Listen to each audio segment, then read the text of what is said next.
beef ampalaya. Paano hindi mapait at ang pinakamadaling paraan ng pagluto nito. Gayat-gayatin muna natin ito ng maliliit. Maninipis at maliliit lang yung gayat nito.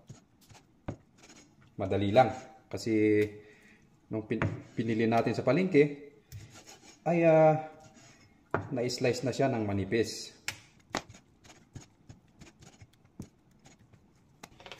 Saka natin i-marinade. Pamintang wasak na wasak. Pamintang kalahating wasak. Isang kutsarang cornstarch. Toyo. 5 kutsara lang. Tapos, kalamansi.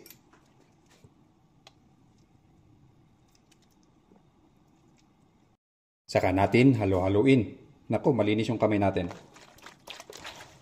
Pwede rin naman yung kutsarahin kung nandidiri kayo sa inyong mga sariling kamay.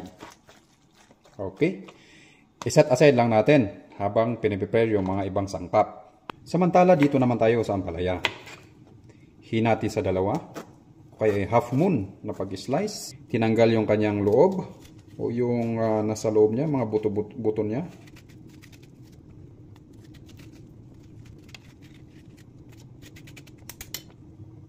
Saka ito slice ng maninipis.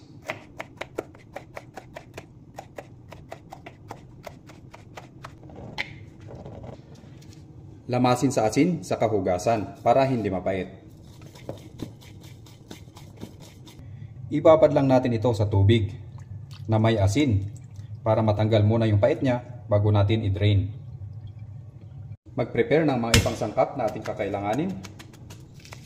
Ganito yung gusto natin na slice pabilog. Magpainit ng mantika. Kunti lang.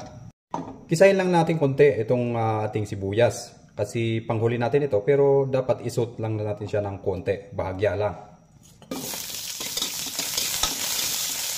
Set aside lang muna natin.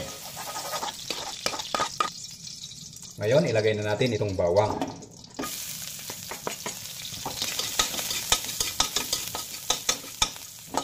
Gisahin lang natin hanggang ito ay mag golden brown o kaya lumabas na yung kanyang aroma. This time, ilagay na natin itong na-marinade na karne ng baka, yung na-slice natin ng maninipis.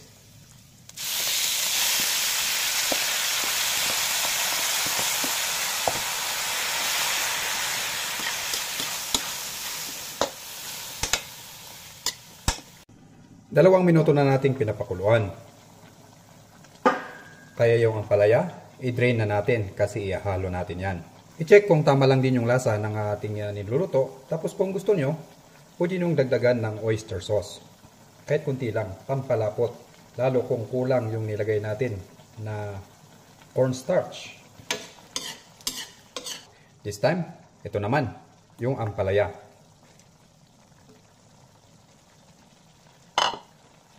Halo-haluin natin.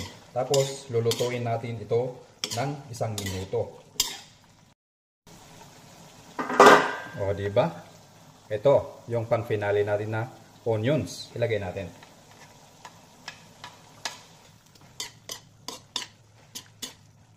The rest, spread lang.